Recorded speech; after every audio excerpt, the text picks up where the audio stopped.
We're going to review a year-long study that we did with Filene Research Institute that attempted to quantify the ROI of social media. And we had the majority of the credit unions that had a social media program were using Facebook as well as other channels in many cases.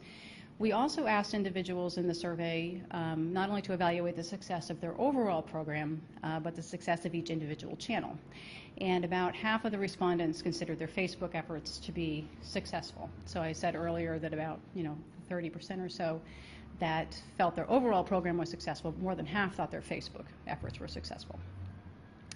It was interesting that we found that nearly 9 in 10 utilize outside consultants for some piece of the work. Now, I want to point out that the opposite, or the related, isn't true, that hiring a consultant did not necessarily make them successful. Apparently, they also needed to know what they were doing, but we did find interesting results there. Another best practice that we found were that diverse formats of posts were very important. And when I say the formats, I mean some were text, some were photos, some were videos, things like that, so it helped to keep it interesting. And having adequate resources to manage the program also is very important. So I said to you that success comes in all sizes. So we could look at size in different ways. So we looked at asset size. There was a pretty good mix of that. Number of employees, pretty good mix of that. Share, deposit volumes, loan volumes, things like that. But we did find that it was very clear that the organizations that had more marketing staff were more likely to perceive their programs to be successful. Between 1 and 3 Facebook posts a day seemed to be the best.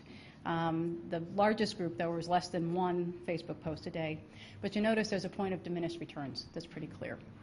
So too much of a good thing is a bad thing sometimes. Successful credit unions had a plan, and this seems like why wouldn't I have a plan before I got started? But we found that actually the majority of the credit unions did not. We also found that successful credit unions used multiple promotional channels, and you need to use different types of ways to get your message out and talk about your social media program. The second one from your right is the word of mouth, and that's a very important one, and one that came up a lot in the qualitative interviews as well. So having members, staff, people talk about your social media programs is what helps to generate success. And the messaging categories should vary. The people that had the most success showed that they were posting different types of messages. And when I say different message categories, I mean some that are talking about community, some that might be talking about products, some that are talking about other things going on at your credit union. Okay. And also integrating member service is important.